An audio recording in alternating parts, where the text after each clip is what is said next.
কানাডাতে আমার মেয়ের বাসার পাশে একটি আপেল গাছে কত আপেল ধরেছে দেখুন। গাছটির বয়স মাত্র ২.৫ বছর। আর এই ২.৫ বছরের গাছে এত আপেল ধরেছে। এরই মধ্যে প্রায় শখানেক আপেল পেড়ে নেওয়া হয়েছে। এই আপেল পেড়ে নেওয়ার পরেও গাছে যে পরিমাণ আপেল আছে দেখুন, আরো অন্তত ২০০ শতাধিক আপেল রয়েছে গাছে। এর অর্থ দাঁড়ালো এই ২.৫ বছরের গাছে প্রায় ৩০০ শতাধিক আপেল ধরেছে। এই আপেল খেতে মিষ্টি আছে। কানাডায় খুব বেশি আপেল ধরে।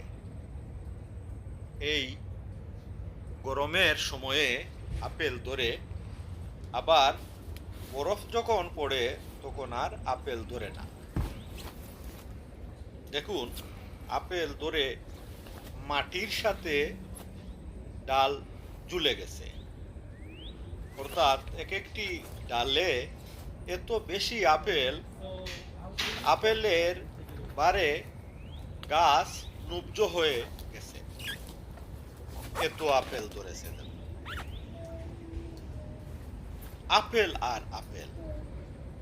এই অল্প বয়সী গাছে এত আপেল ধরেছে, যদি গাছটি বড় হয় তবে কত আপেল ধরবে একবার চিন্তা করেন।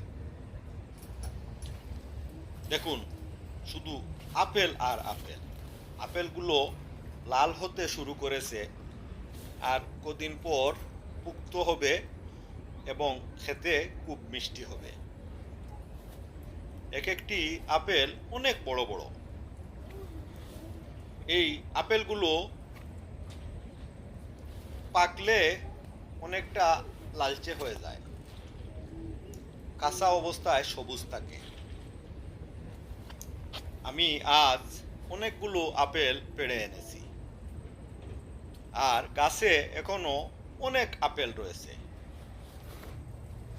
এই গাছ এভাবে আপেল ধরে ঝুলে আছে, কিন্তু কেউই আপেল পেড়ে খায় না।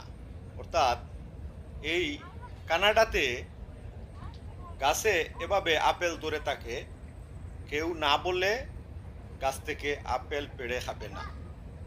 সেটাই এই কানাডার সামাজিকতা বা নিয়ম।